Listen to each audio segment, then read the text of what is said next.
Good afternoon, everybody.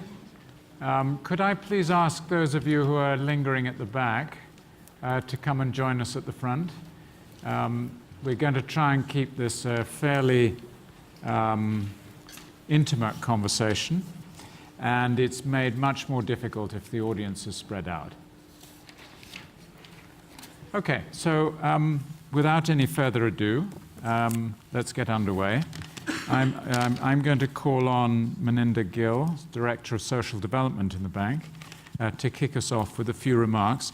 I think I'd like the speakers, if possible, to go to the lectern, and then when we've done the more formal side of things, then we're going to be having a conversation down on the floor. But I'll get to that after our first two speakers. Okay. Thank you, Nigel, and welcome everybody. Welcome to this deep dive on security and justice, which means that we get more than an hour. We get 2.5 hours to really drill down into the issue of security and justice institutions, how it plays out in various countries, developed and developing. And we are really grateful that the Dutch government has funded some pioneering work in this field, which for us as an institution is sort of at the, it's kind of at the edge of our mandate. We say it is part of our mandate, but barely so. And without the support that we got from the Dutch government, we would not actually be able to carry out some of this work. So we are really grateful for that. Particularly pleased to welcome Deputy Ambassador of the Netherlands, Jonneke Belvoort. And I'm sorry for how I pronounce your name, but maybe you will pay me back in the same coin. And also Marianne Peters from the Dutch Ministry at The Hague. And again, really appreciate your presence here today and all the funding and support you provided to us over the years. Also would like to welcome everyone else, all of you representing development organizations, CSOs, NGOs, civil society. We also have colleagues from New York, from the UNDP and UNDP-KO. So a warm welcome to everyone.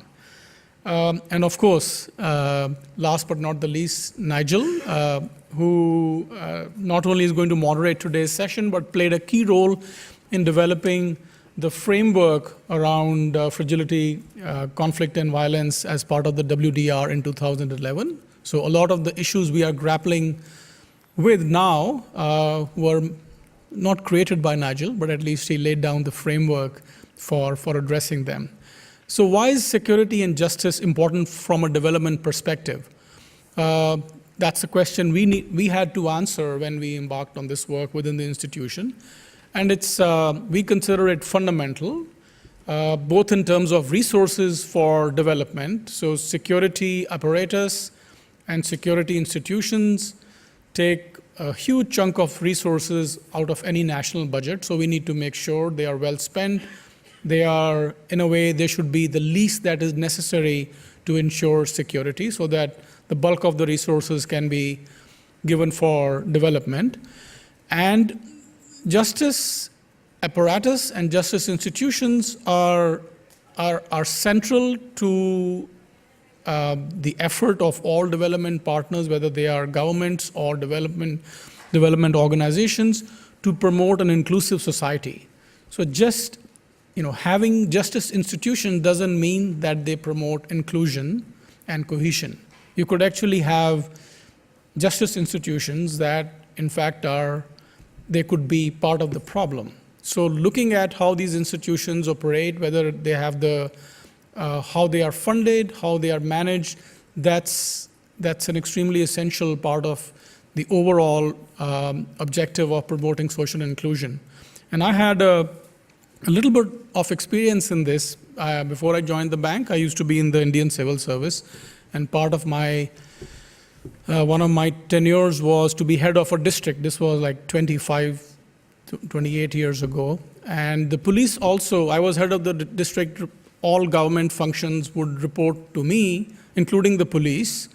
And I was always very curious about how the police function. So I would ask my police chief, I want to spend some time with you and tell me how And he would say, look, you have so much to do, sir. In the Indian civil service, everyone calls you sir or madam. So he would say, sir, you are so busy doing other things. You don't need to, you should just look at the crime statistics. As long as they are fine, that means we are doing a great job.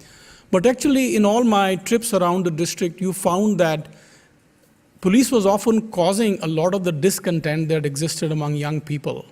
And the interface between a first-time offender for a minor offense with the police and then with the justice apparatus often ended up creating people who would then moved over to being criminals rather than, getting back into the mainstream of society.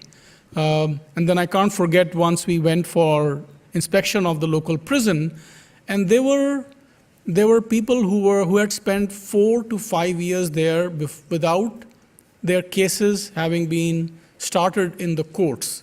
So they were under police and judicial remand, waiting to be heard at court for 5 years. And for I met a person who he hit someone who was drunk in the middle of the road. He was driving a truck, ran the person over, the person dies, and he had spent 5 years before his case even coming to court. So huge amount of injustice within the justice apparatus. And that's why it's absolutely, and some of those people are among the most excluded you can imagine in any society. So therefore, no question that security and justice are absolutely fundamental to our efforts to promote sustainable development and inclusion. So at the bank, we try to do different things we have global practices in the bank or sectors, and different sectors do a lot of different things. We have macro fiscal global practice, which does development policy lending, where you have some policy reform and policy formulation looking at security and justice institutions. Human Development Network does a lot of work on youth and all institutions dealing with youth, including juvenile justice. Governance global practice is doing a lot of work on reform of justice sector institutions. In our practice, which covers social, urban, and rural development, we cover urban crime and violence, but while doing so, looking at municipalities and institutions, whether they are government or non-governmental, which can promote efforts to prevent crime and violence. So we are trying to do a lot within the institution, trying to follow the framework that was laid out in the WDR, trying to define very clearly what role the development community can play in the security and justice arena to promote inclusive development.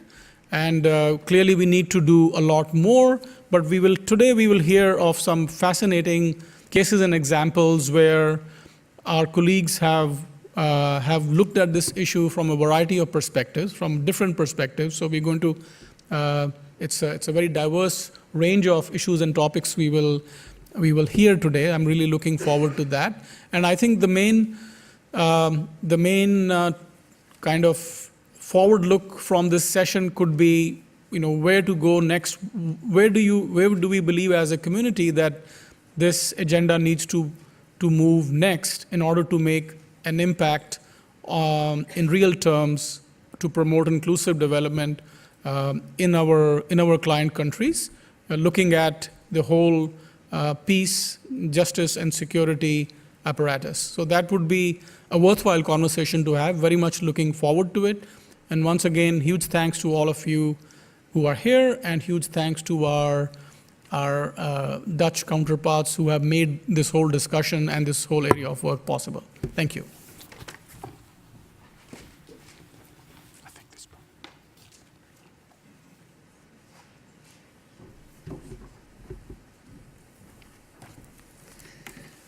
Thank you, Mr. Gill. I'm Joanneke Balvoort, Deputy Ambassador of the Netherlands Embassy, and I'm really grateful to be here and to be the one saying a few words on this important topic. I would say we're very pleased to, as a Dutch government, to have contributed to a number of the interesting studies that will be used as a basis for the discussion today, and can help us to identify new approaches for future work. I will be not the first, I'm sure, in this forum to stress the importance of security and justice and of systems that provide people with protection, security and justice, and where governments are responsive and held accountable. I feel grateful to be the one speaking to you because 22 years ago I started my career in the Foreign Service dealing with humanitarian assistance to Rwanda and Burundi.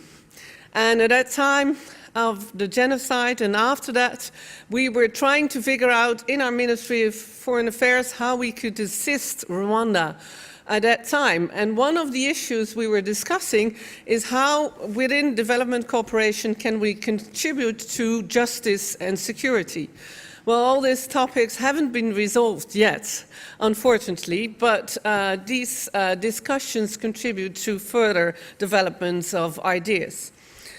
Our Minister for Development Cooperation and Foreign Trade, Minister Ploemen, wrote an op-ed in The Guardian last November, and she said, "Imagine waking up to the thought, how will I keep my children safe today? Imagine the police being a threat, unless you have enough money to bribe them. Or for that matter, imagine that there are no police, that there's no law whatsoever. Such insecurity feels like a continuous earthquake." Instability and conflict affect everybody.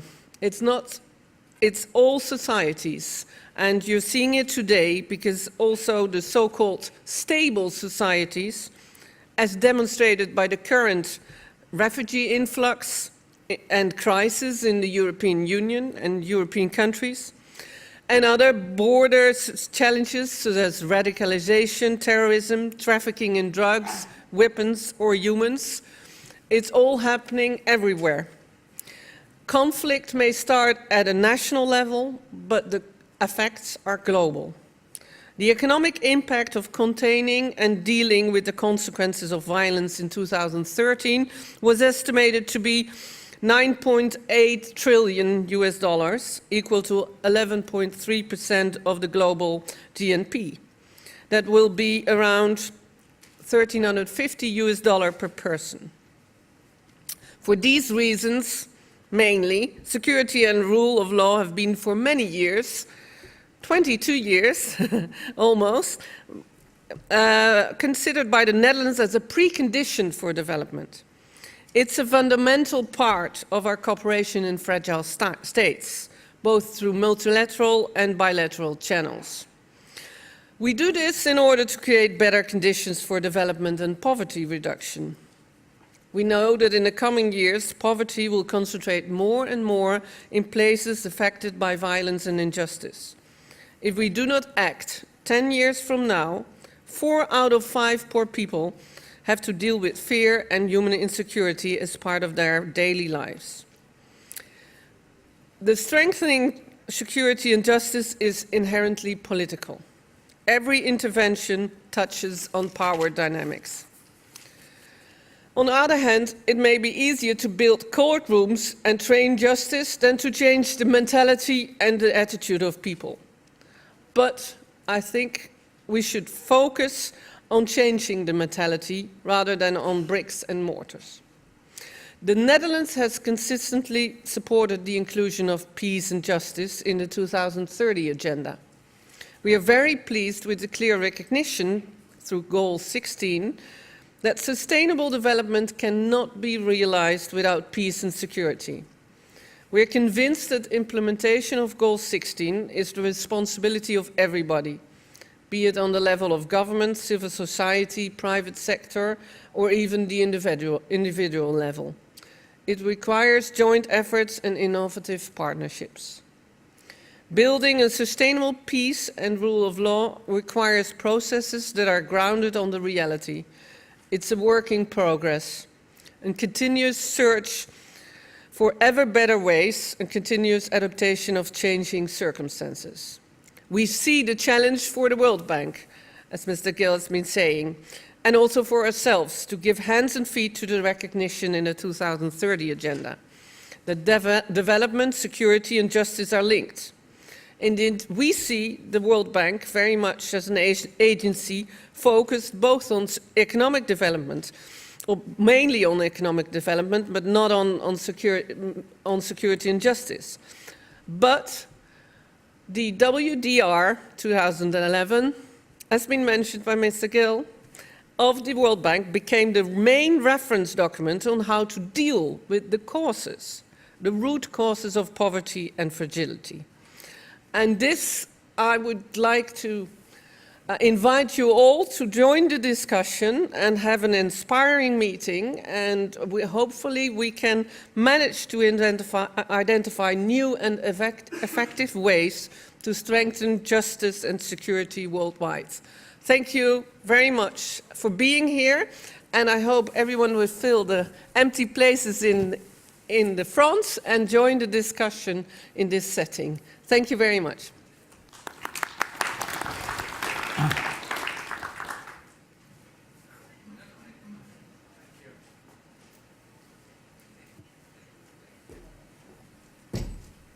Okay, I have two mics on. I hope they're not going to contradict each other. Can I again make a plea for audience members to move up? Some of you are quite impervious to this, including the gentleman right at the back there, but I would still ask you to do so.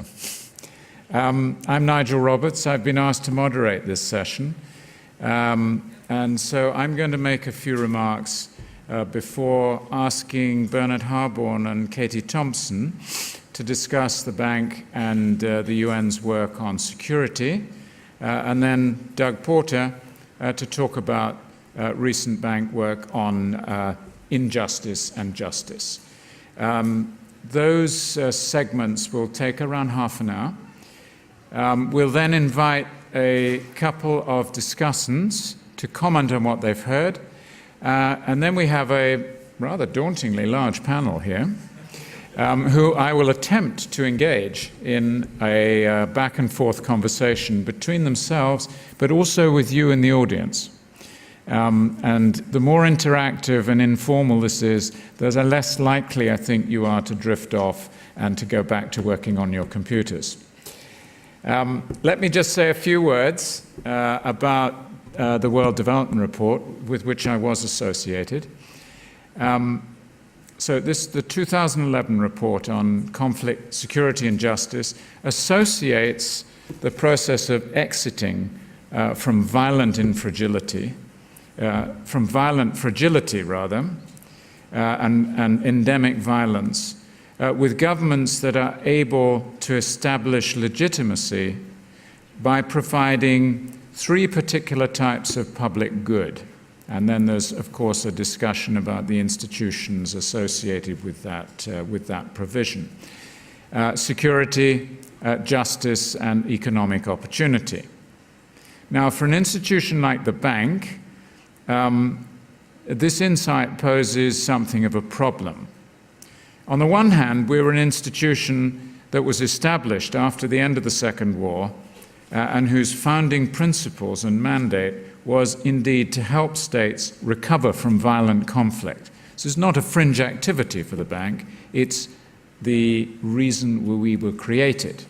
And yet at the same time, as you will all know, the bank was a creature of the Cold War, and it was created with a particular conceit around not being a political actor.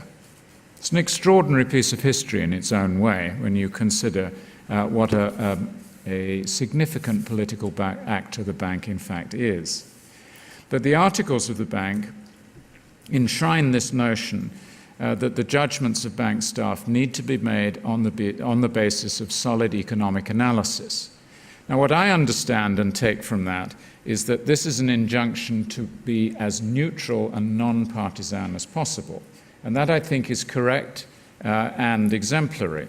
However, it's been misinterpreted as an injunction to actually avoid looking at the bank's role in politics and the political impact of the work that the bank does, such that some of the work is justified in terms of its own internal consistency on technical grounds without sufficient reference to the ambient political environment. Now, today, as opposed to 5 and 10 years ago, we can talk about these things freely and we can discuss how we can adapt this model to the realities of the world that we interact with. And indeed, I've been on, I think, 3 panels in the last 2 days in which one specific aspect of this has come up. And this is along the following lines. That the bank, far from being a non-political actor, is very much complicit with and a party to the political preferences and programs of its most powerful shareholders. And far from being a neutral party, is in fact very much an active political participant. And from that, I think, comes the imperative for all of us to actually understand the kind of role that we play in the development process and its political nature, and to ask questions of ourselves in terms of the impact that we're having, and being able to discriminate between the positive and constructive aspects of that role and situations in which we allow ourselves to be dragged into the support of highly illegitimate and essentially unpromising regimes. The 2011 World Development Report focuses in its early chapters on issues of insecurity and injustice as being key factors that animate conflict. Now, somewhere in the storyline, the writers of the report lost the plot a little bit when it came to putting that into practice and looking at the practical implications of that. So you see something of a loss of purpose or an instrumentalization of those insights, such that the focus on insecurity tends to turn into a discussion of what is best done in the security sector, whereas while the discussion of injustice, in fact in a rather more extreme form, takes on or translates into a discussion of reforms to justice sectors. And you'll appreciate that insecurity and injustice are not simply rooted in the activities of technically defined sectors. Now, I don't think that, I think that as writers of this, I don't think we intended to have some of the effects that perhaps we did, which is I think in some cases has led to a simplification of these issues and, if you like, a renewal of a more strictly technical or sectoral approach to these kinds of questions. Now, luckily, lots of people who read this report kind of get the point and have moved beyond some of the flaws that are inevitably found in any collective effort like our World Development Report. And you have here today a group of people from inside the bank and their associates from outside who have actually worked a great deal on trying to advance the insights on insecurity and injustice, their fundamentally destabilizing nature, and the importance of bringing them into any kind of practice of stabilization and recovery. What's interesting to me is that there are 2 rather different approaches, in both of which it is relevant to keep in mind that the bank is uncomfortable with direct political discussion. So in the case of security, the approach that you'll hear today, I would characterize it as taking, as it were, a deep cut into what in some sense is, or through, a relatively uncontroversial window, which is into expenditures on security, the public financial management of the security sector, and through that, the effects that this can have on the achievement of greater or lesser citizen security. Now, in the case of justice, along with a more conventional line of work on justice sector reform, you have, as it were, a countercultural response in the bank terms. And you have a fascinating portfolio of work on how justice is ordered in different societies, from Nigeria to the Pacific. Insights that I would put to you challenge the conventional ways in which the bank does business, but are profoundly relevant to them. So, two different approaches at working around the bank's discomfort with an explicit discussion of political settlements and the political factors that are essential to the achievement of stability and prosperity. So let's hear a bit about those, and then after that I will say a few remarks to cue in our discussants and then our panelists. Thank you very much. Thank you, Nigel.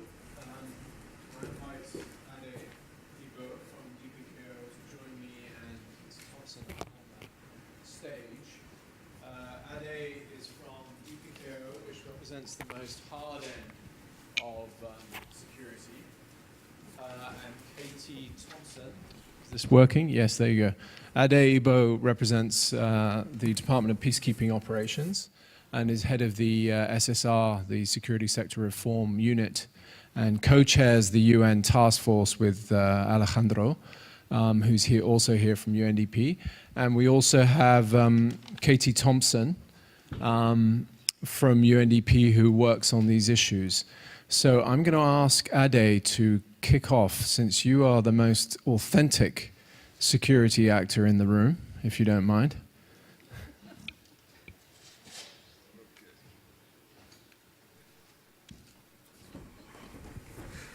Good afternoon, colleagues, ladies and gentlemen. Bernard Harbon and I have a long history of mutual teasing, and therefore if he describes me as the most authentic security actor in the room, it's with a history in mind, a history that it will not do me any favor to recount.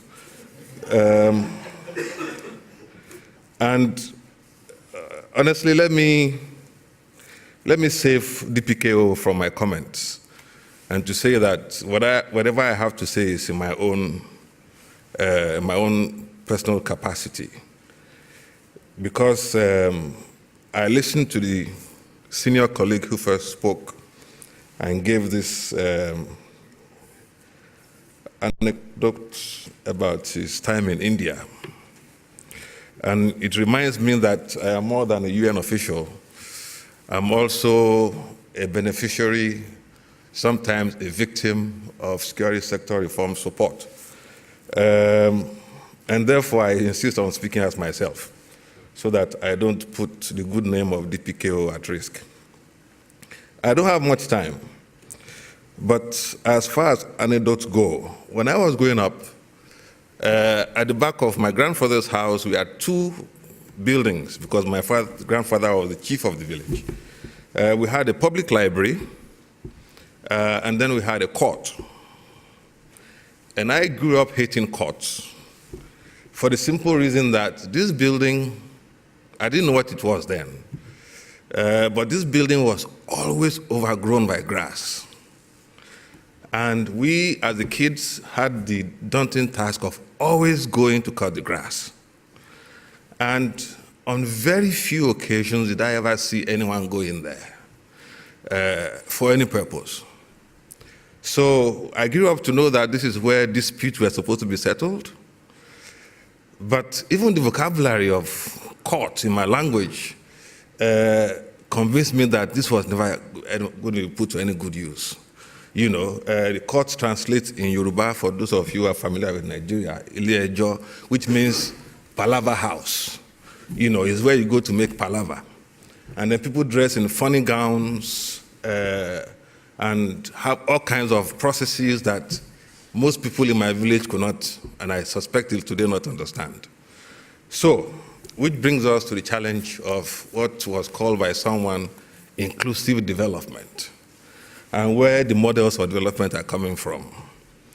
I'll put that out there without answering the question, but going back to the questions that Nigel posed, his 3 questions, and I think the first question he posed, I'm doing this to discipline myself and to stay within the framework of what the moderator has set out.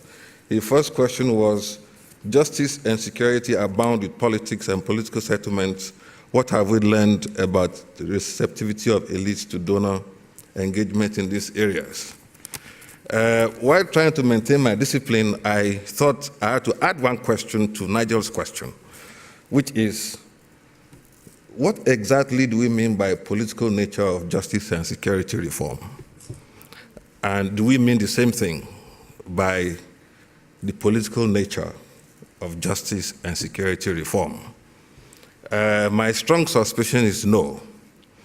That yes, there is the political element that comes with actors within a country approaching security and justice from the point of view of their power positions.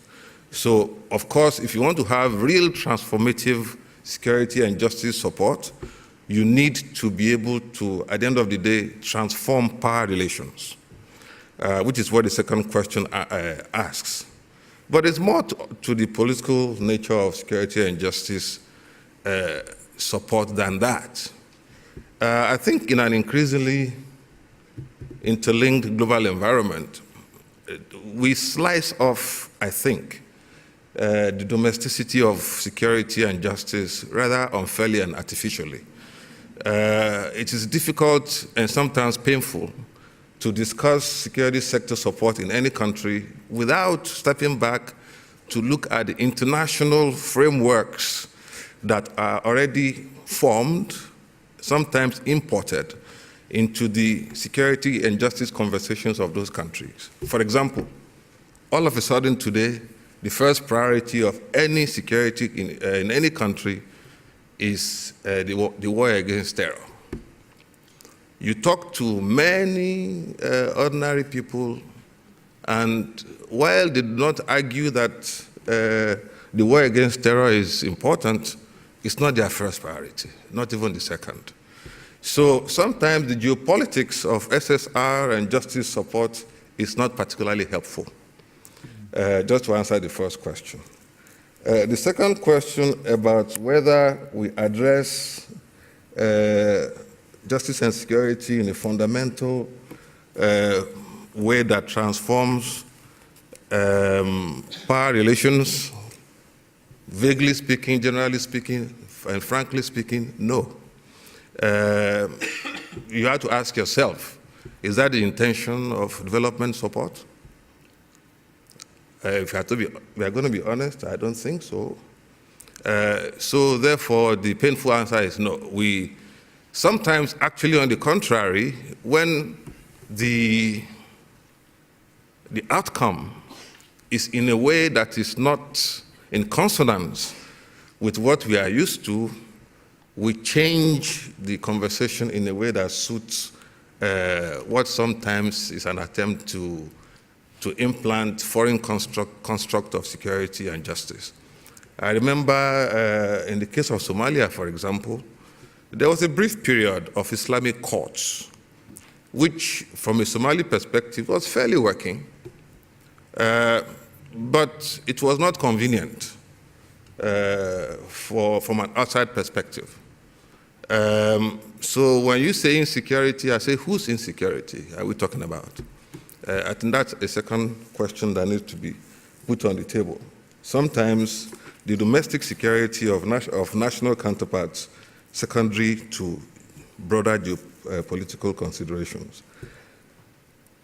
And the third question, talking about highly political justice and security and to what extent are our organizations open to political implications of this work, that's a loaded question. We are very open If you look at the report of what we call the HIPPO report in the UN, the high-level experts on peacekeeping operations, if you look at our resolution on security sector reform 2151, almost in every sentence you read, oh, everything is political.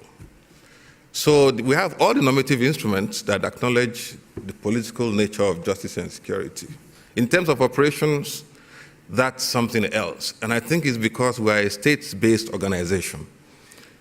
More than half the time, those issues that you are dealing with, you find that those representing those countries are sitting at the podium at the UN. So how do you deal with a state, with a government that's represented by who themselves are part of the problem?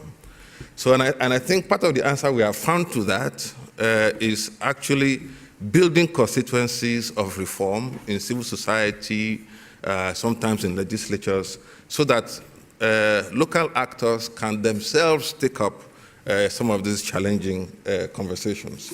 Lastly, I'm told I have only 4 minutes, and I know that I will not be forgiven if I don't talk about public expenditure reviews. I think that for us at the UN, certainly for both DPKO and UNDP, the justice and security public expenditure reviews have come to serve a very huge function in terms of what is possible, knowing that, you know, we all cannot see, you know, touch part of the elephant at the same time. So it's a very strong instrument for us of partnership. But at the same time, I think there's a need to clarify more what it actually does. In terms of peacekeeping, I think what we have come to learn is that it's not enough to just reform. The political economy of sustainability is very important. How do you pay salaries of soldiers and policemen after you are gone? Certainly for UNDP, issues of accountability, transparency, and governance, for which these reviews are important, is also crucial. But I think the success we have scored in Liberia, in Somalia, in other countries, are very instructive in terms of what is possible. And I think certainly there's a lot we can do in terms of also partnering with regional organizations and with civil society more broadly. Lastly, do I still have time? A little quick. Yeah. Okay. You know, I couldn't stay away from Nigel's comment about the World Bank and politics. You know, and honestly, for me, we are glad that the bank, through the WDR 2011, has finally come to join the rest of us. Because one felt sometimes that it was almost as if there was an allergy, you know, to anything that is political. And I think, there I disagree with Nigel a little bit. I think actually those behind the WDR 2011 need to be commended for the courage to push the envelope a little bit more. And one actually suspected that the WDR was actually written for the World Bank as the first primary audience than anyone else. So I think Nigel has been a bit unkind to them. I think this is to be commended, and a lot more can be done. I suspect it's dipping your foot in the toe, and I think you found out that, you know, a lot of us are waiting for you on the other side of the river. So welcome to the political world. Thank you.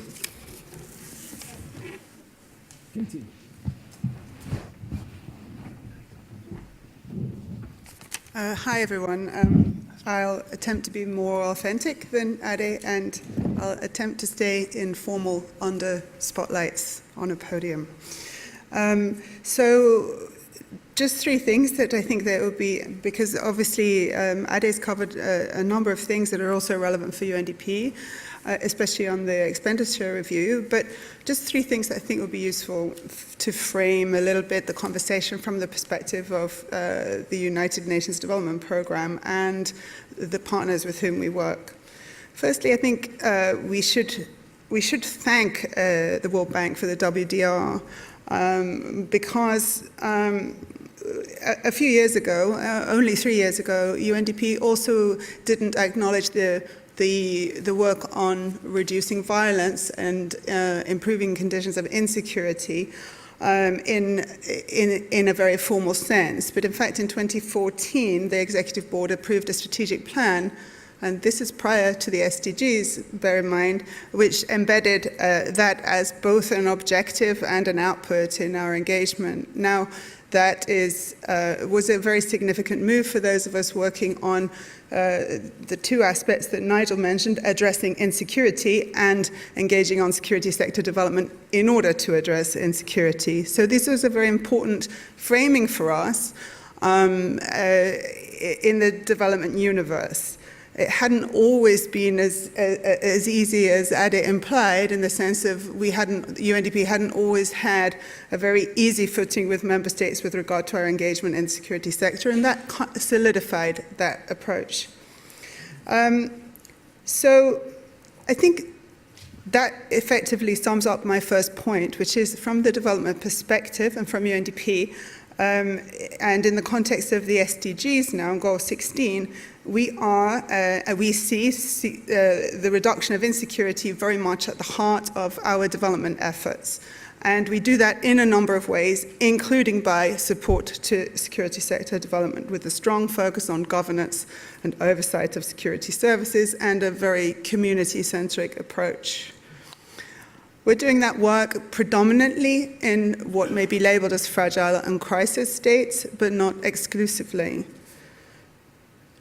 The second point I wanted to make was just to describe some of the elements of that work, so it might be beneficial to feed the discussion, which is that I'm focusing on security specifically because I was asked to, but in fact we do that engagement within the context of a broader approach to strengthening the rule of law and reducing insecurity, and seeing issues such as addressing grievances arising from conflict or oppressive governments, and addressing through the justice system and through transitional justice measures, and looking also at the strengthening of the justice sector's ability to oversee the activities of security actors. This broader rule of law approach to our security engagement is extremely important, and we make a significant effort to ensure that we don't projectile our engagement with security sector actors outside of those broader parameters. So through a global program on rule of law for fragile and crisis situations, which we implement with DPKO colleagues and with thanks to our colleagues from the Netherlands, we have been supporting this comprehensive approach in around 40 fragile and crisis states. Now, that comprehensive approach also has other dimensions. In Colombia, we have a citizen security program that combines this access to justice and security sector support and is very much driven at the local level. And this local, people-centered approach is an approach that we've found to be very effective in settings in particular where the national security architecture and national governance architecture as a whole is not delivering services for the people and is not providing security as a public good. So in other locations such as Sudan and Somalia and in South Sudan also and in the Honduras, our approach is very much at planning at the local level, analyzing security threats and perceptions of threats, and planning, working with all forms of government actors to respond to those threats. So it may, in some contexts, we work directly and exclusively with police services, but in many we're also working with local governance actors, informal actors, and so on.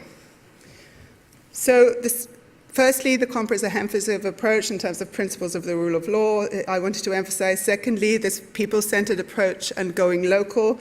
And thirdly, I think it's important at this point, especially from the perspective of the United Nations, to highlight a preventive approach to violence. So we've been very much engaged in planning with national and local governments to address security risks before they arise. And obviously this is, as Ade has mentioned, this is in line with a new emphasis on putting prevention at the heart of our development and security efforts in the United Nations system. So that is something very briefly about how we're engaging on reducing insecurity and on security sector development. And the final point I wanted to make, just for the purpose of the conversation, was to emphasize a partnership. Partnership approaches in this sector and with these objectives is as crucial as it is in all others. In fact, possibly more so.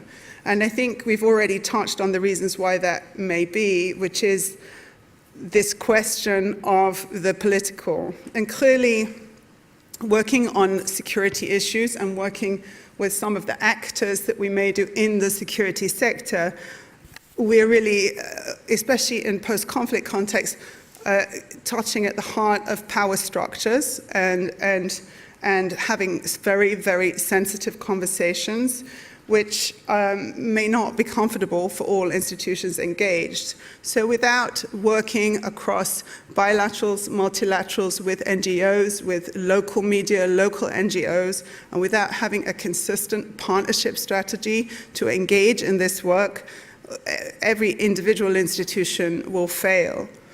We've been trying to, we will obviously work very closely across the UN with our colleagues in DPKO, in UNODC, with the Office of the High Commissioner for Human Rights. And at country level, it's extremely important. I think that we have a very interesting case in Somalia that we'll be evaluating in 5 to 6 years, where we're working also very closely with donor institutions and with the national partners in order to define the development trajectory on security and support the implementation of those trajectories. So with that, I will end because I'm sure I've spoken for 5 minutes. I didn't practice ahead of time. And thanks very much. Look forward to the discussion. Thanks. Thanks very much, Katie. Thanks very much, Ade. It's been very interesting working with the UN system on this. Essentially with an organization with a lot wider parameters than the World Bank, but ultimately a state member organization, such as the World Bank, and therefore that obviously also has its own restrictions. So just very quickly, Debbie, Issa, and I were given a pot of money to look at the analytical side, the implications of the WDR 2011, particularly on security and justice. Bearing in mind that the WDR 2011 is a research document, it's not a policy document, so it doesn't bind the bureaucracy, it doesn't bind the shareholders and the board. So still this allergy and this concern about the degree to which the bank can work on these issues, particularly on the security sector, is still very much there. So I think perhaps consciousness has been raised by the WDR, but it hasn't necessarily affected the policy and the legal guidelines.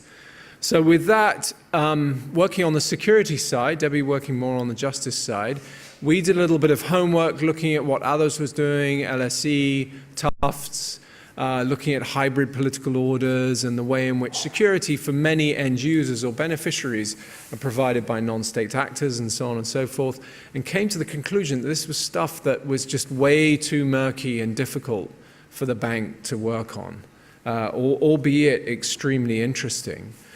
We financed some work on Honduras, which was part of the work that Doug will refer to, which is looking at very much localized urban crime and violence.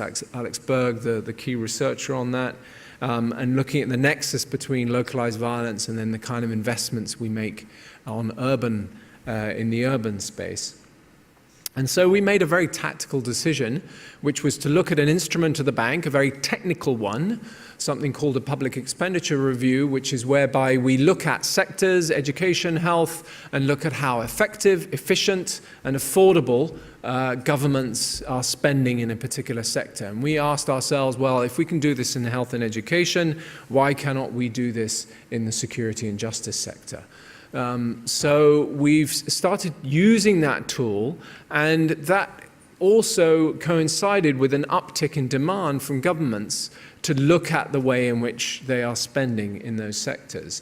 It also timed in with, at the high policy level, with the financing for development agenda, which recognizes that the main way in which to push the development agenda is not necessarily from either the public donors or from the private sector, but is from domestic resources themselves. And the PER, the Public Expenditure Review, actually looks at how governments are effectively or efficiently spending.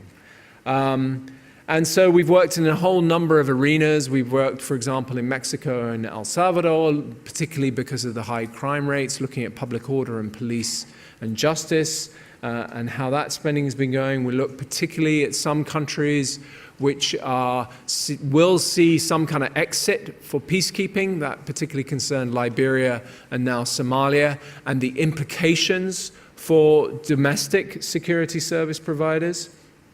We've also looked in a number of countries such as Mali, Guinea, and Central African Republic, more on the control side, how money is managed, payroll, ghost soldiers, corruption and leakages. So that's much more within the sort of familiar terrain of the bank. Still, it's hitting a number of real impediments on the bureaucratic side, the degree to which the bank can be seen to be pronouncing on critical policy issues. How much, for example, should the Somali government be paying for its soldiers? How large should its security apparatus be? And that's why working with partners such as the UN system is extremely useful, albeit, as I say, they're a member state organization as well, and the degree to which the bank and the UN can pronounce on the issues is curtailed. We are, just to finalize, we are wrapping this all up into a set of guidance for sort of public practitioners on this, government practitioners, and the idea is to continue this conversation around the way in which states spend money on this. I will stop there. Thank you. So, let's move on to justice. Yeah.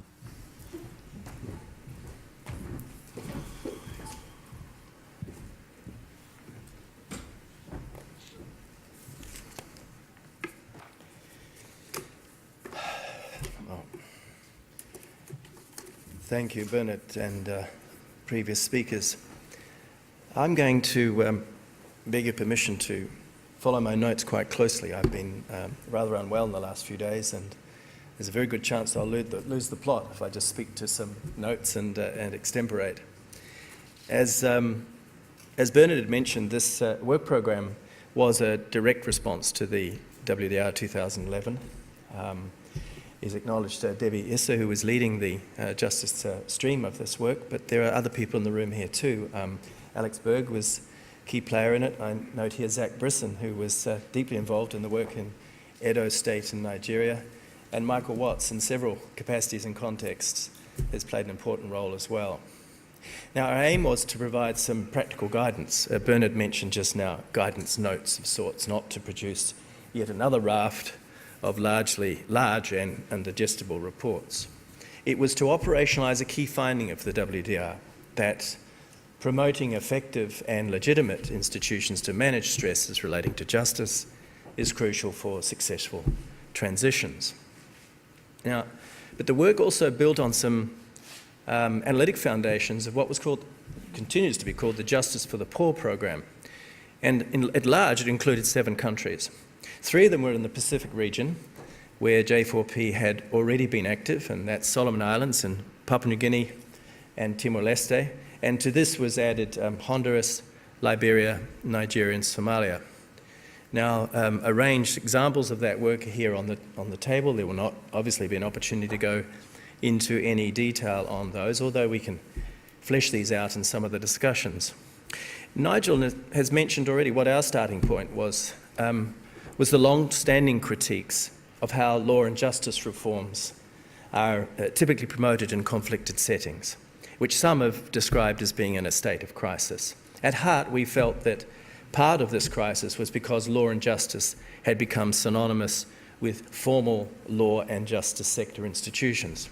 Now, the WDR was encouraging, but as Nigel remarked, the WDR's messaging wasn't altogether consistent either.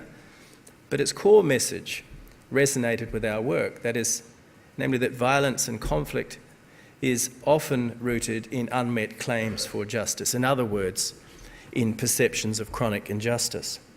So the first consistent theme you'll see in all of these country engagements has been to begin by trying to identify the particular destabilising stresses and how they're experienced, and the particular authorities, irrespective of whether they are state or non-state in nature, that people are already investing trust, loyalties, political or social capital.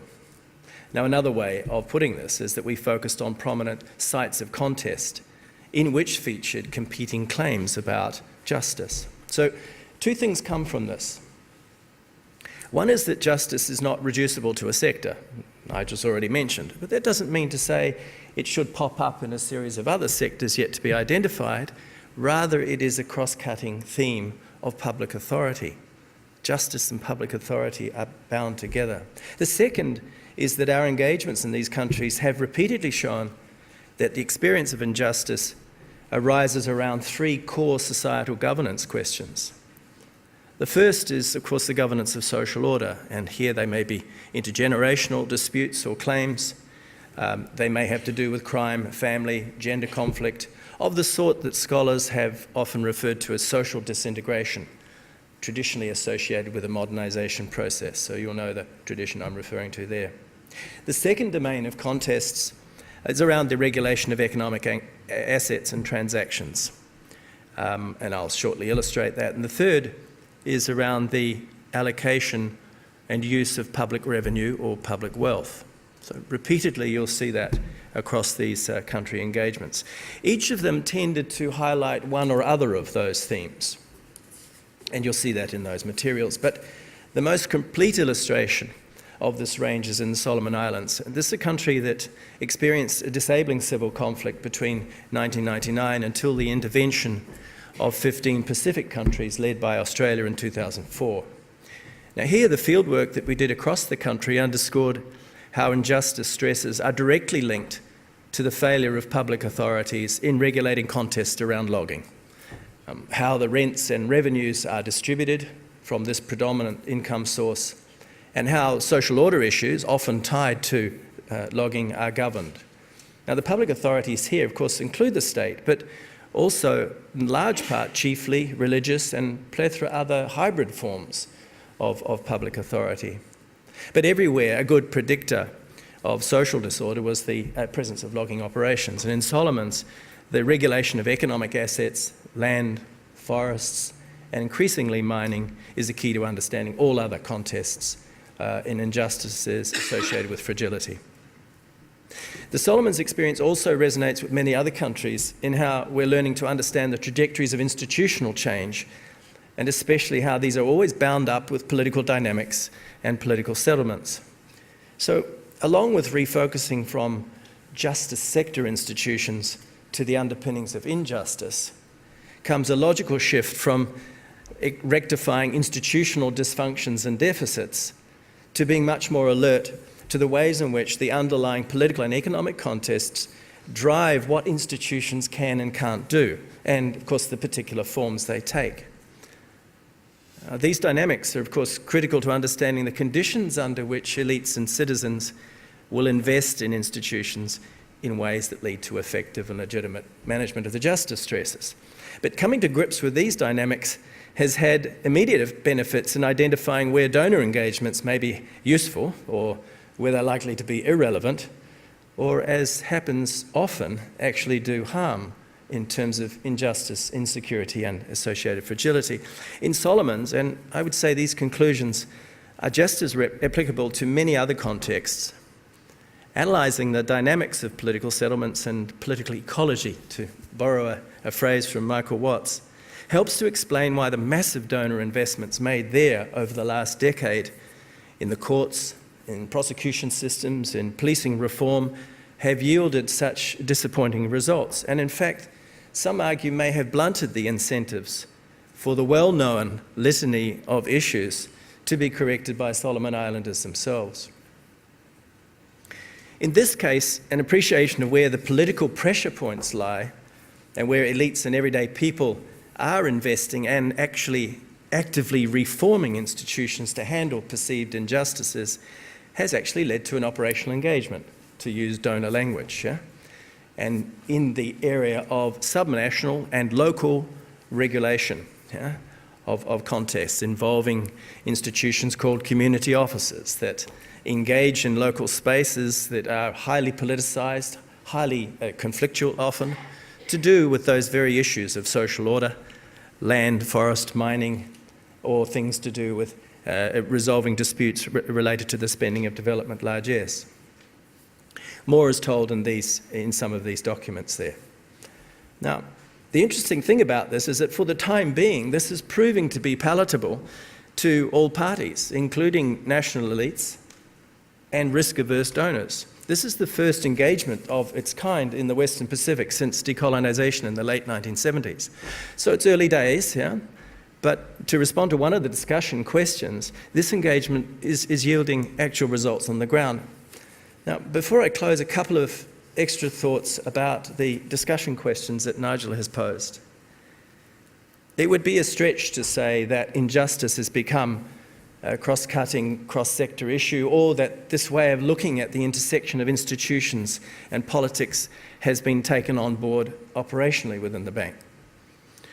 But at the level of each of these countries that we've engaged, our consistent interest in how institutions perform, of what they do and what they can't do, rather than measuring them up against some global norms of how they really should perform, is having some interesting effects. First of all, it's showing the limits of conventions about leadership and institutional change that are typically made in the bank engagements. I would suggest applicable elsewhere. The WDR's remedies for successful exits from fragility and conflict are a good case in point. These hinge, as Nigel has mentioned in many forums, on public interest regarding elites having sufficient collective capability and latitude to send credible signals of change, to create broadly and increasingly inclusive pacts, and stay the course, of course, on the long-term institutional transformation. Now, this is not particularly helpful in contexts like the Solomon Islands. It faces a massive ethnic cleavage that undermines any durable elite bargains. And it also faces chronic collective action problems. Now, many of these causes are immutable, like its scattered island geography and very low density populations. And even if the leaders' hands were able to grip the policy levers, they're all too aware that much else lies offshore in the hands, for example, of their metropolitan donor partners and their openness to heterodox approaches to state building, or their openness to labour migration, or in how the governments of Malaysia and Indonesia choose not to regulate their rapacious loggers and miners.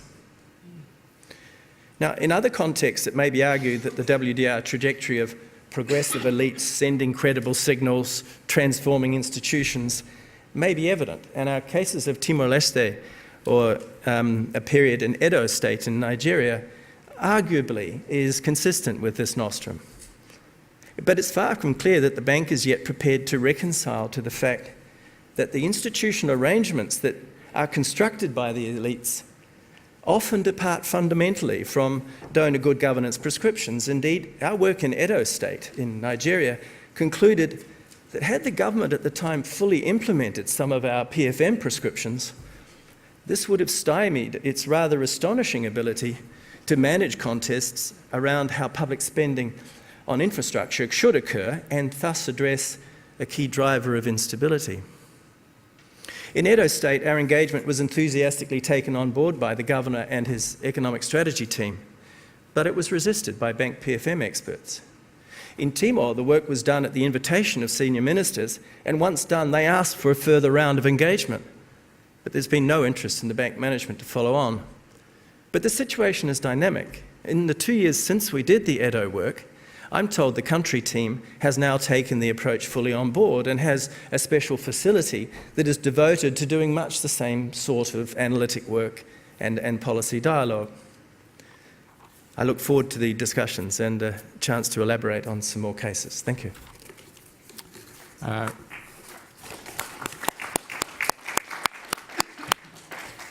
Doug, thanks very much. I think that we should probably proceed with people staying in place now. We have two discussants who are going to reflect on what they've heard from those 4 presentations. And if I can ask Erwin van Veen from the Klingendahl Institute to start us off with his thoughts and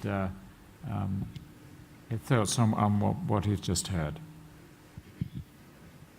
Well, thanks, Nigel, and thanks for those very interesting presentations. It's a pleasure to try to say something sensible about all the stuff that we've heard, so I can't possibly pretend to cover all the angles that have been brought up, but perhaps with a view to the discussion, let me try to point out to sort of 3 areas, 3 problematic areas of which we've just heard a little bit more about, with a view to sort of, providing you with some maybe hooks to pick up on in the discussion that will follow. And maybe also from the perspective of to what extent these issues that we've heard about limit the engagements, maybe fatally so, of some of the institutions active in this area of security and justice. So to start with, I think there is an issue around the conceptualization of security and justice that is deeply problematic. And it breaks down maybe to 2 points. One is that there continues to be some sort of assumption that international, national, and popular security and justice priorities or preferences are somehow reconcilable. And that is maybe not actually the case. So when we see security and justice initiatives, to echo what Ade said before, whose security are we talking about? And if, for example, we engage in a country from the perspective of anti-terrorist efforts, that presumably address security and justice issues, to what extent is it then still possible to work on, let's say, programs or initiatives that try to advance the security needs of the population, knowing that, for example, anti-terrorist initiatives are largely dependent on the same state security organizations that don't generally stand up as exemplary providers of security and justice according to popular standards. So I think that's one issue to consider here. The second is that, do we really understand what it means for violence to be the currency with which power and resources is acquired, and what that means for, the extent to which you can possibly introduce democratic or more democratic accountability, oversight, etc. procedures, and maybe there is a need for much greater imagination on how that issue can be addressed, if violence is such a critical tool of statecraft, so to speak, in many of these fragile settings. Obviously, it's not conceivable to introduce anything like democratic oversight over either budget or policy or authority in the course of the next few decades. So what can be done instead that moves in that direction and let go of the normative template a little bit? I think a second issue around which we've heard some issues is, our understanding of the political context in which security and justice issues need to be considered and addressed. That is generally deeply inadequate, I think we can say. And here also there are 2 central issues. One is that informality is often still understood as some sort of anomaly that will disappear as the state gains power and institutions are built. Well, that may not be the case in face of, the persistent failure of public authority that I think Doug alluded to. So maybe in the 21st century, there's actually a different response to this question, and we should stop pretending that informality is a way station to formality. And the second issue here, I think, is the role and the importance of elite interests in what's actually possible in terms of security and justice change. And here I'm personally always struck that we continue to look at these conflict-prone environments from the perspective of, let's say, functional weakness. Which institutions perform, which don't, which need to be strengthened, etc. Instead of looking at what are the opportunities for reform. And we know from our own societies that reform happens at very selective moments, when there is a coalition of stakeholders, a good alternative, and preferably some sense of crisis or a manifest policy failure. But that's not how we go about setting up security and justice initiatives typically in conflict-prone environments. And I think the third point, and on that one I will finish, is more about sort of the nature of the programming approaches that we use to address security and justice issues. And I think here we can safely say, on the basis of a lot of evidence, that they're catastrophic. They're not working. Short-term, top-down, institution-focused, you name it. We know, I think, from a lot of programmatic evidence that's out there that, the opposite is in fact required. So long-term, more problem-oriented, less institution-focused, and much more focused on, who actually provides security and justice instead of who would we like to provide security and justice. So the interesting thing is not to rehearse those issues, but to explore the question a little bit: why is the change for which the evidence is so abundant not really happening? We aren't seeing a lot of innovation and experimentation, I think, in approaches to security and justice programming. Neither from the EU, nor from the UN, nor for the bank, you could conceivably argue, although there are, of course, examples of innovation everywhere. But we're not seeing it at scale. And these are big institutions, they're big donors with lots of money. So that means that the mainstay of the approach remains business as usual, and the outcomes of that are fairly predictable. So let me just keep it at those 3 points, and thank you again for these great presentations. This was just an effort, I think, to highlight some of the issues that we've heard about. Yeah, that's very helpful. And I'll come back to a couple of those things when I try and frame the discussion. Professor Makhalmutua, could you give us a few thoughts on what you took away from what you heard? It's on, I think. It's on? Yeah. Okay. Well, first of all, thank you very much for those presentations, which I think were quite enlightening. Let me say a few things about what I've heard and what I've not heard. The first thing, I think, when you're dealing with such a broad and complex subject as fragility and justice and security in that context, I think, is to try to construct a broad definitional canopy that is normative, that is just not descriptive. And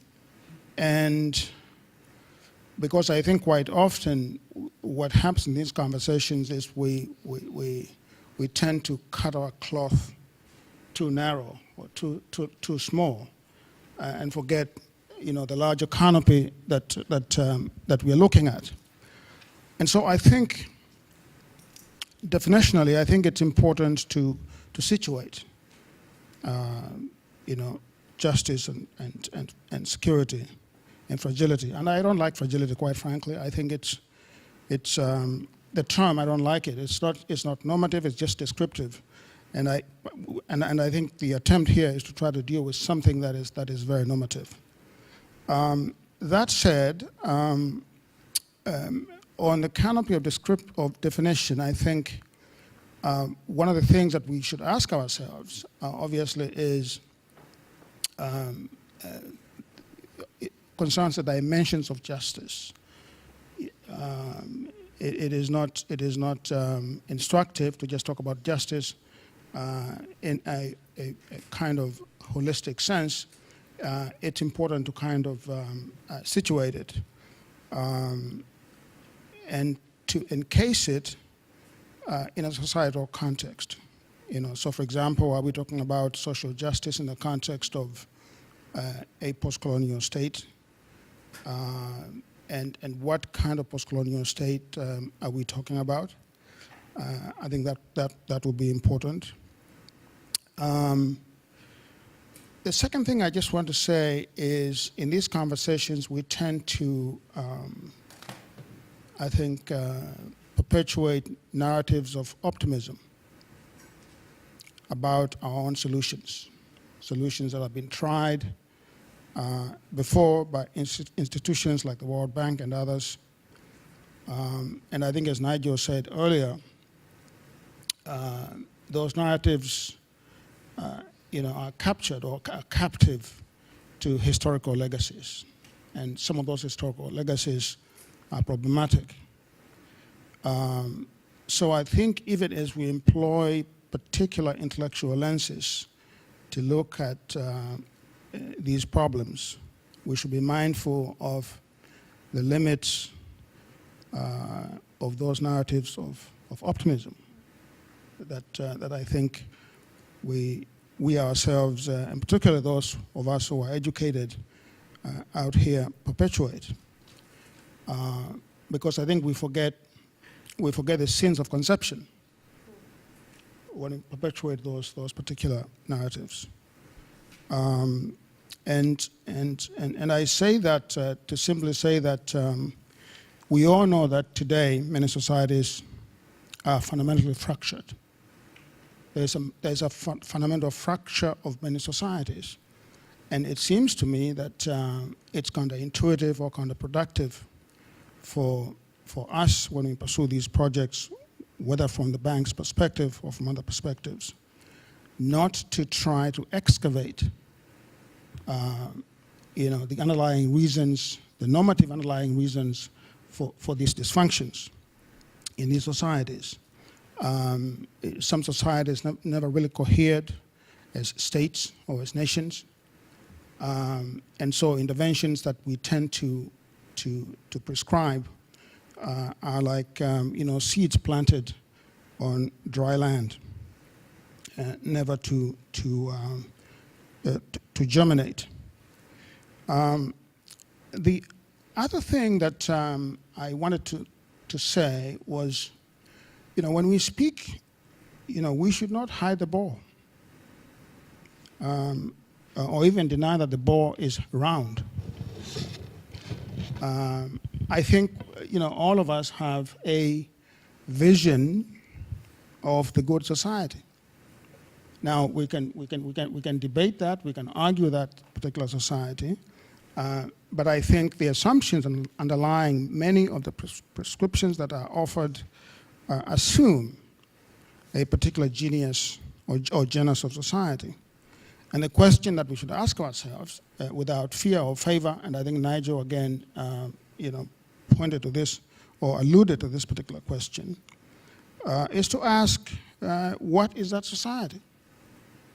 And what are its limits?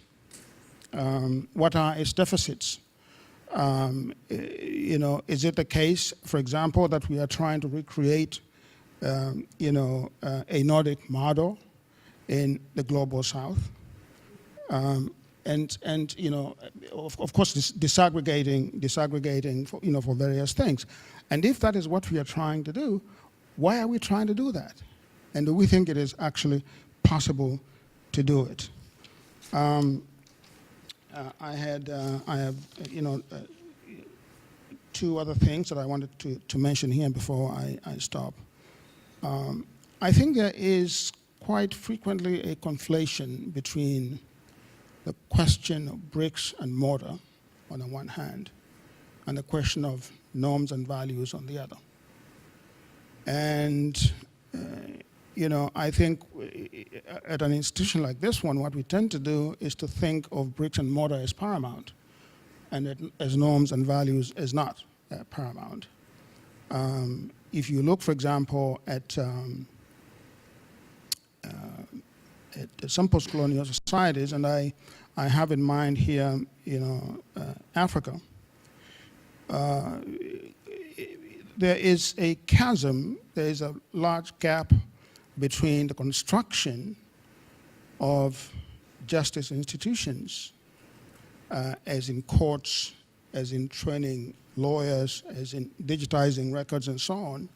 There's a large chasm between that particular exercise and the question of governance, for example. And I think, and this is particularly the case in the justice sector. And if you look at the bank projects on these issues, you will find quite often that the emphasis that is placed by the bank is on bricks and mortar. And time and again, this fails. to germinate. You know, and so why I appreciate very much the papers that have been you know, offered by my colleagues. I just think that there is the question of what lies behind, you know, the projects that are being discussed. Thank you very much. Thank you. It's some interesting stuff from those two commentaries, and I'll just pick them up before opening this up. This question of exactly whose security and justice we're pursuing, I think that's fundamentally important. And it relates to the normative dimensions of security and justice and what societies that we are affecting to create. Exactly whose vision are we pursuing? Those, I think, are important questions. Second, the tendency that we have to approach institutional reform in technocratic ways that ignore what we've actually learned about how change takes place. That's pretty hardwired, I think. Third, this notion of optimistic narratives about our own solutions. I think the importance of that is that the danger that poses, particularly when combined with a certain lack of receptivity within our own organizations, that can take you to having very much of an internal conversation among like-minded people that is fundamentally unproductive and doesn't really move the institution or the people that we're working with anywhere else. And finally, this point about what I would call the lurch towards lending.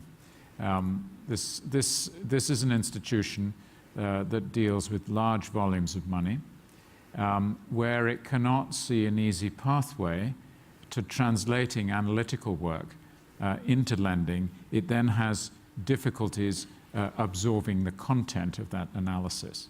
All of those, I think, are very relevant problems. So we have, I believe, at the last count, 7 panelists. We have, if we want it, an hour and a half, and we have yourselves. So what I'd like us to do now is to work our way into a fairly free-form conversation, though I'm going to start with some of the panelists. And I'm going to pose to them 3 questions, of which they've had some degree of advance warning, but I'm going to reframe them.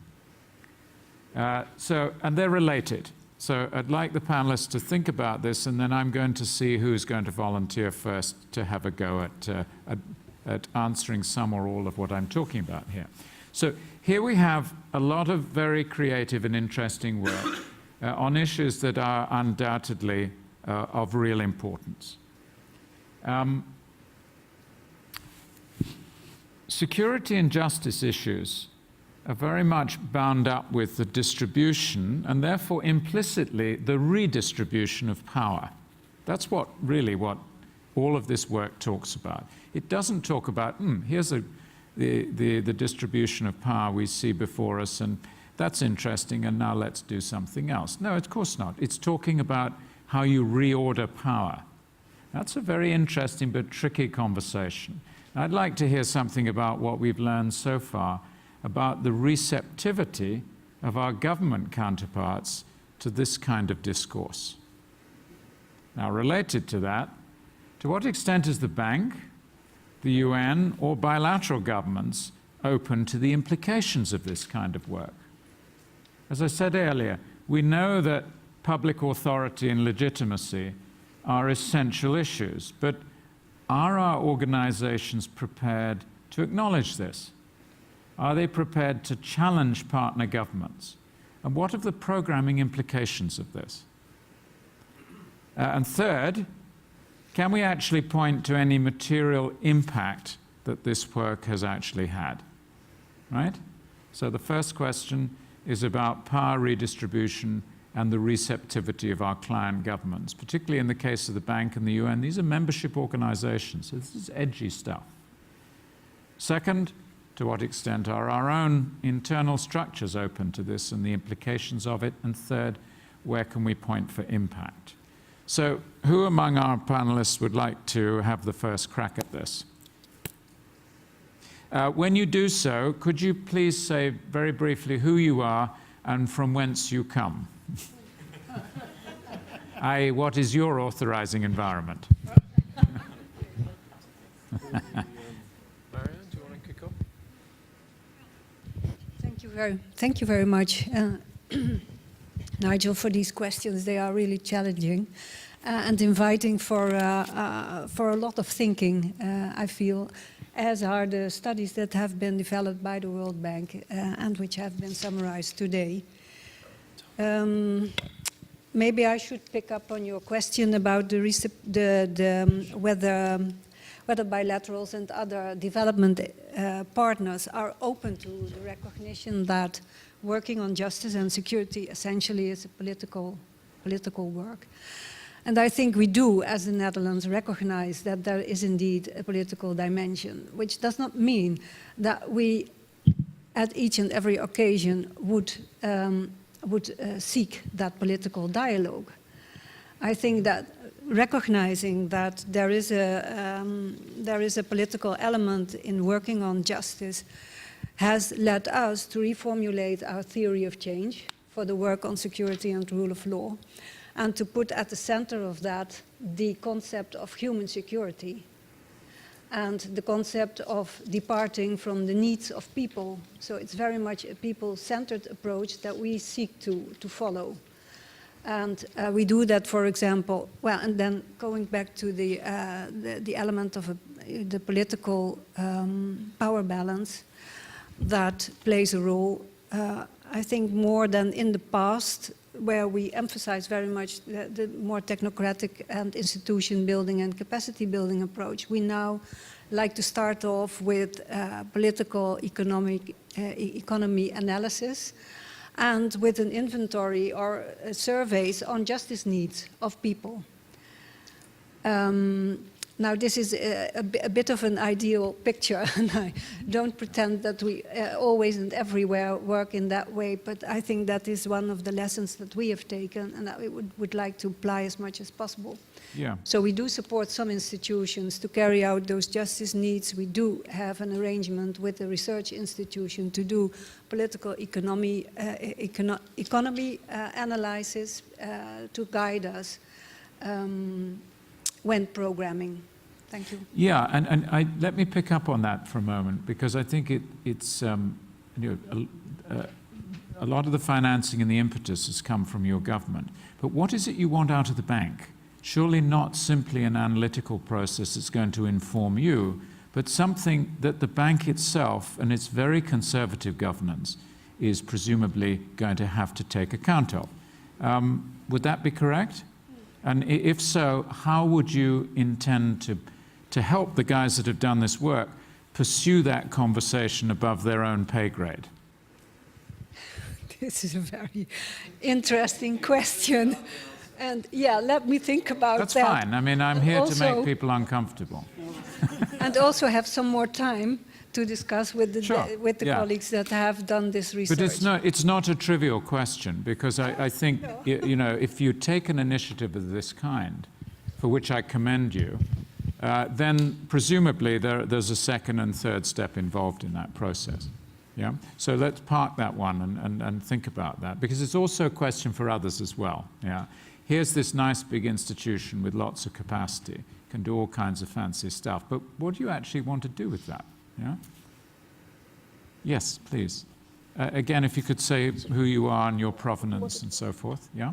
Yeah, please go ahead. Thank you very much. I'm Faustina Pereira. I'm from the International Development Law Organization, which some of you may know is an intergovernmental organization with a very specific mandate on rule of law programming, with an outcome towards sustainable development perspective. And I was very interested in some of the comments that were made after the presentations, especially picking up on the normative element, taking a lens of asking, you know, not only who's insecurity, but why go into this sector. But I have a question also for the World Bank. I understand you've mentioned that, you know, you have taken a rather conservative approach. Maybe you've not said that, but I'm rephrasing. But you know, why has it taken all these decades to come to this state today, especially when the fault lines are such that you have much more fractured societies and more insular governments?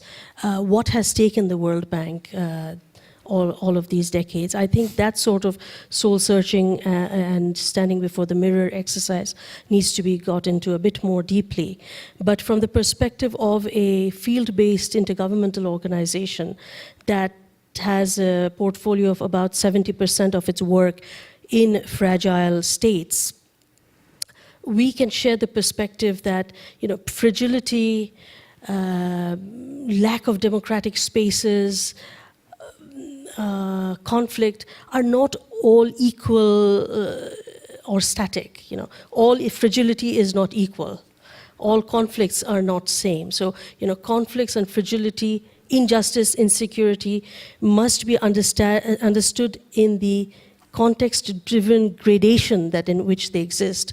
So, for example, conflict is not always in conflict. You can have post-conflict, and in many cases, we live in perma-conflict and work with perma-conflict countries as well.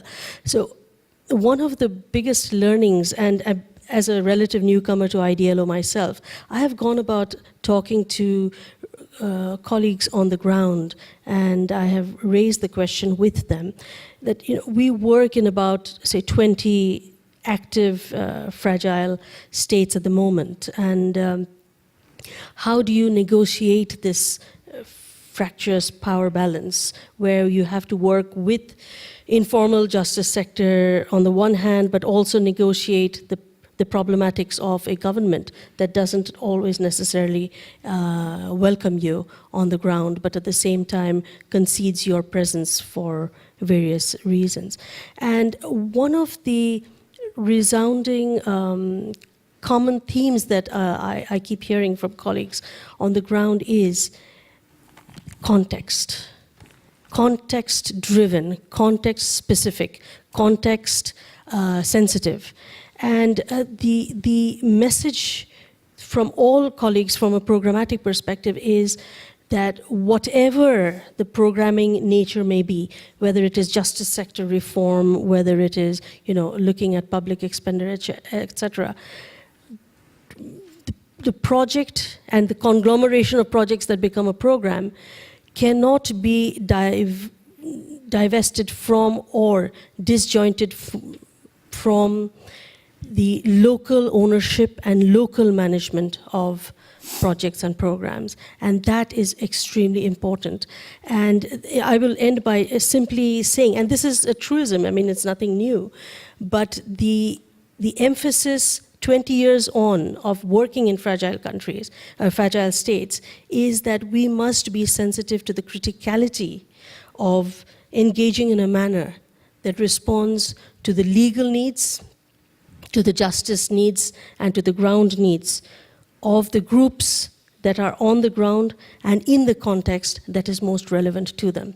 So, in other words, perhaps I have not answered your question directly, but I'm hoping to have raised the problematic one notch further by also asking the question, what is propelling the World Bank today to ask this question? And that I think is a very interesting question, and I could not dream to speak for the bank, but I will make an observation.